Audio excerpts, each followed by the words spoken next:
faru idan NNPP da APC suka a Kano. Wata dambarwar siyasa ta kunno kai a jihar Kano, inda ake ganin wasu magoya bayan jam'iyyar NNPP mai mulkin jihar, ciki har da masu riƙe da mukamai, suna tattauna yiwuwar canja tafiyar tasu Kwankwasiya zuwa jam'iyyar APC mai mulkin Najeriya.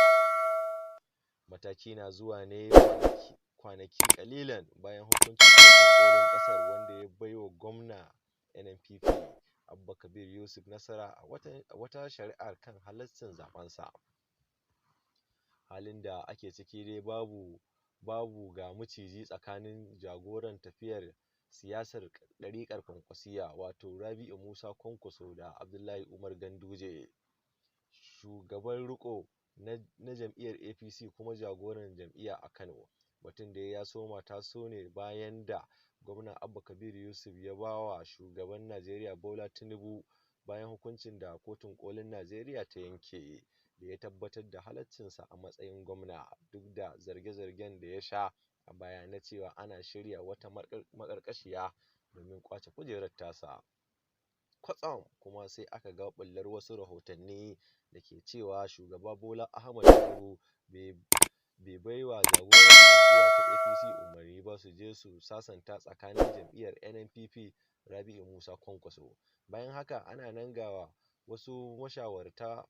gwamna Abba sun janye da hulunansu masu ɗauke da tambarin hular shugaba Tinubu, har wasu ma sun kai ga sanya tutar jam'iyyar APC ta ofishinsu. Inji Buba Galadima na cikin shugabannin jam'iyyar NNPP na ƙasa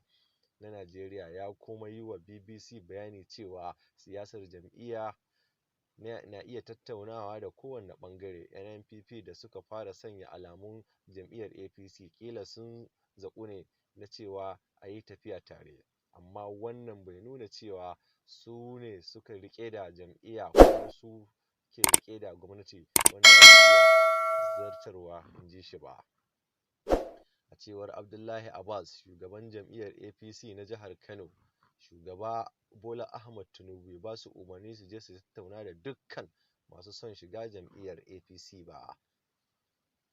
Kwankwaso kaɗai kuma karɓar sabon 'yan jam'iyyar abu ne, ya ce idan gwamna zai shigo jam'iyyar bari ya shigo mana, daga nan sai a ga yadda al'amura za su kasance, a ga ya kamata a yi ga jam'iyya take, a ga kuma yadda shi gwamna yake. Abdullahi Abbas ne ya faɗi wannan maganar, wani abu da ke ganin na iya haifar da cece-kuce tsakanin ɓangarori idan ta tabbata cewa za su haɗe ne batun jagoranci da kuma rabon muƙamai bisa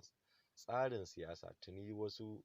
bayanai na iya cewa za a yi raba daidai ne, abin da cewa inji